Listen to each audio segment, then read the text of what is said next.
Мы рассматриваем это как эко-отель.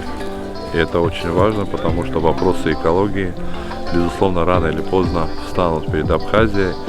И нас, безусловно, радует, и руководство страны поддерживает такого рода проекты, потому что здесь сохраняется первозданная красота природы.